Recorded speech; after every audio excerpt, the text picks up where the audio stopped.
Thanks, we're back on Sports Chat. Like we were talking about, the facilities upgrade, the coaches literally took basically their 2-week vacation. I mean, the hours they were putting in too, it was getting there around 8 in the morning and leaving at 2 in the morning. You know, it was 18, 20-hour days they were putting in to do this. During the hottest, pretty much, time of the year. And fixing these, and actually they're planning, from what I understand and what they told us, they're actually going to be painting the bleachers. The bleachers, the rails, the new sections of the bleachers. They're going to be painting those, and they're going to be spending their own time to do it. Right. I mean, it's just, like I said, it's unbelievable the work these coaches have put into this. They've come in and they've put a lot of effort into fixing things up there. It's good to see them taking pride in the facilities. We've not seen that as of late. You go up to the field house, or they go up to the stadium, and the paint is chipped off and faded. You know, they're going to step up. They're making it look good. You know, I think it's a good thing. There's good vibes going on with all this work they're putting in. The kids see it. The kids are enjoying the new coaches because, you know, unlike some other coaches, you know, they get out there, they run with them. They're getting out there, they're passing with them. When they're not just describing how to do something, they're actually running it with them to show them how to do it. Well, you know, I'll use Matt and Justin mostly as the example. You know, they're just a few years out of college, and they played football. You know, they played it. You know, they finished their career at Maryville College. So, I mean, they're not that far out of their playing days. I mean, you know, I hear the kids talking about how great it is that they have people around their age playing or coaching for them. You know, coaching them, how they interact well with them. And you know, the upgrade, the facility work and everything. That's not. I'm not taking a shot really at the Wells for not doing it. I mean, I don't blame them for not doing it because that's a lot of extra work. Well, by all rights, county maintenance should do it. And the coach, you know, they get a little bit of a coaching stipend, but it's not a lot. You could probably work it out for the hours they spend, and they're making about half minimum wage. Right. On that. I'm going to use this as an example, and this is again not a shot at Jerry Minor, who was briefly our coach. He came from the college level, where you have groundskeepers, where you have, you know, facility maintenance men. He got up there and literally was just overwhelmed by what goes along with coaching high school football. Yeah. You know? In high school, as far as it goes for groundskeeping and everything, you have you and your staff. Now, at the middle school, I know the coaching staff cuts, waters, maintains the field. I don't know if the janitors help out with that at the high school. I know that during baseball season, there's some very dedicated parents, and we have a beautiful baseball and softball facility that help take care of those. But it goes up there, and you got line in the field, you got coaches line in the field.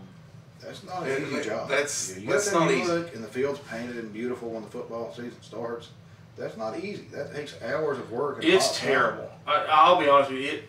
It to me was, once the season started and the games were going on, it was the worst part about coaching for me. You have to do it. It doesn't matter if it's, you know, 38 degrees and raining in November, early November, late October. You got to do it. I mean, there were times at Jacksboro, and Luke, you experienced this with me. I mean, it would be, and Jacksboro's season ends a little bit earlier, but you didn't deal with the cold. Man, when it was raining and you had a home game, you really had to. I mean, you literally were rushing to get your field done. Right. And our preparation day was Wednesday because middle school games are on Thursday. Wednesday, getting the field ready, getting things ready for the other team to get in, getting things ready for our team to come out and play. It was after practice, everything. It was 10, 11 o'clock before we go home. Right. I mean, you know, that's tough. You know, when you literally, if you're teaching, you're starting there at 8 in the morning. I mean, Luke and I, Sean had to be back there at the middle school at 8, ready to teach. that was tough for him. He always managed to get there at some time, and maybe around 8. He was ready for something a lot of the time. Maybe even teaching. Yeah, I mean, you know, and granted, Luke and I had it a little bit easier because we weren't working for the school system. We were still working for the state park system at the time. Part of the time, yeah. Well, yeah. Now you did a year there without being a state park employee, right? But I literally, when I left the park, was about the same time I left. You know, as a parent, even if your kid doesn't play football, if you have some free time, go up and see if they have if there's anything you can do. Right. I mean, the community can be a huge part of this. Why do you think programs? Let's talk about Anderson County for a minute. And you know, they're our closest neighbor. You know, there's some built-in rivalry there. There's a lot of involvement down there, you see, with people. I'll give this. Campbell County has got some good fans. They do. You know, it's usually a pretty full stadium. You know, it doesn't matter how bad the game goes. You know, people still go and they cheer.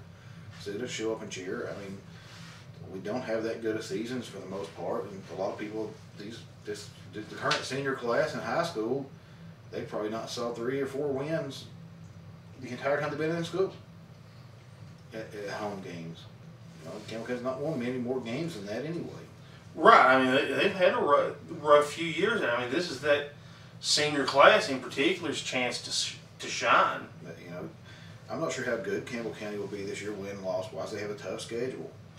They do. I mean, there's a new coach, a new system going in, and it's not just a new coach with a new system. It's a new coach, a new system who got a late start. I mean, Matt Justin didn't really even take over until right about when the dead period was starting. Yeah, they did not get to spring practice with their team. No. Campbell County got a spring practice, but it was a very basic spring practice. I mean, and from the very beginning, it was semi-unorganized because it was essentially a bunch of the other coaches from the middle schools getting together and doing this, and so they had their own programs to get off the ground. Plus, they were trying to. When I talked to Coach Bruceman, he told me he's like, I'm going to go up there. And we're going to teach fundamentals. We're going to make sure this team's fundamentally sound for whoever coaches it. And you know, that's good. Right. But it doesn't help with the implementing, especially Justin's wide open. I don't know, I guess for lack of a better term, fun and gun system. So it's going to be a tough schedule. It may take a while to get going, get back on track. It's off to a nice looking start. They're determined kids up there, and they're determined coaches. I mean, they open up on the road, week 0 at Seymour. You know, I encourage any of you that aren't going up to watch the battle of the former Jacksboro Middle School coaches up at Cumberland Gap this year to go to Seymour. Huge game the next week after that at home versus Anderson County. Yes. Lots of stories for that with the fact that the Prices were at Anderson County last year. And border rivalry. Anderson County, a lot of kids. Former UT player Corey Fleming now on the coaching staff at AC. They got a big replacement for Justin too. Yeah. He's the former Maryville coach who won the first of Maryville's mini state titles starting in the late 90s and before George Quarles took over. But he's the guy that got Maryville back on top. And then went to Georgia to coach at a big school just outside Atlanta. He came back to East Tennessee, and he's now on Anderson County staff as the offensive coordinator. Of course, now I've talked to Matt and Justin about coaching, and their staff's pretty much in place for this year. But I wouldn't be surprised if we didn't see a couple coaches added to the staff next year. You know, I mean, they've got a really strong foundation. I mean, okay, we've been to the middle school games a lot. They've got the guy that was coach of Norris Middle School and a coach from Lake City Middle School. Both of those type programs. The guy from Lake City, of course, you know, he's been He's been coaching under Larry Kerr and Elwood Pennington for the last couple of years. So, he knows his stuff. Norris has a very strong team. So, there's some good coaches. Cody Parker's up there. Of course, Josh James, who, he played high school ball with the Prices. He coached with Cody Parker at La Follette. He was actually the only assistant they ever gave Coach Minot. Right. So, there's some talent there on the coaching staff. On the other side, and we've not got to see him yet, you have Jellicoe. They have a new coaching staff. Just hope up with Jellicoe, Their schedule's just as tough as Campbell County's in their division. They play some powerhouse football team. They play Oneida. Oneida's always really good. They play Wartburg. They play Wartburg. They play probably Coalfield. and Coalfield, and those two are ranked in the top 10 of the state. But Jellicoe's got a tough road ahead of it too. You may not see that much improvement in the record this year, but I suspect you're going to see improvement on the field. Mm-hmm. And hopefully some people in Jellicoe, I guess maybe you like to go to Williamsburg or something on Friday nights, because apparently you don't like to go to the football games. We were up there at the football game last year, and there sadly weren't that many fans of Jellicoe there. Wartburg had 5 or 6 times as many fans. And that's sad. Wartburg's a pretty long trip. It's a good 50 miles. Really and truly. You have to go. Not really great road even. Jellicoe fans, your team deserves your support. I know it's rough, as a record wise, and you're having trouble winning games. But I know you're there and you will support your teams because you give such great support to your basketball team. Oh yeah. Basketball season showed there is fan support at Jellicoe. You shouldn't just support a team because they're winning. Go out and yell for them. Every athlete you talk to, it's like when we had the girls on from Campbell County High last week. How much difference they said it made when you were cheering for them.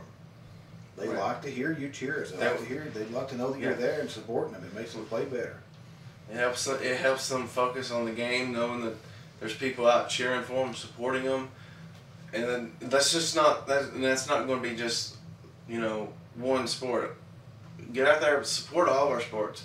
We got plenty of sports going on in volleyball's coming up on all levels in the school system. Go out there and support each and every one of them. That's how they're gonna know you care. The community cares and wants to see good from them. And for the folks in Jellicoe, I will say this: it looks like at least for your home games, I will have someone up there taking pictures for the Times and covering the Jellicoe home games. Yeah. Well, I think that you all are going to be fine. Just stick with your new coach, support him. You'll start winning games. Jellicoe's had some good football success. There's a lot of tradition up there. They're the most successful team currently in the county in pretty much every sport.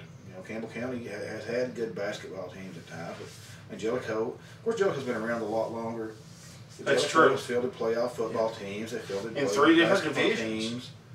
They've fielded a lot of good sports teams, and it would be bad. You just go out and support them. Give businesses in Jellicoe, give them your support. Well, fans, we're about to wrap up this week's sports chat from lovely Chattanooga, Tennessee, home of Cheeseburger, who fed us well last night. Indeed. We'll have that footage up soon enough. But fans, we will see you next week for Sports Chat.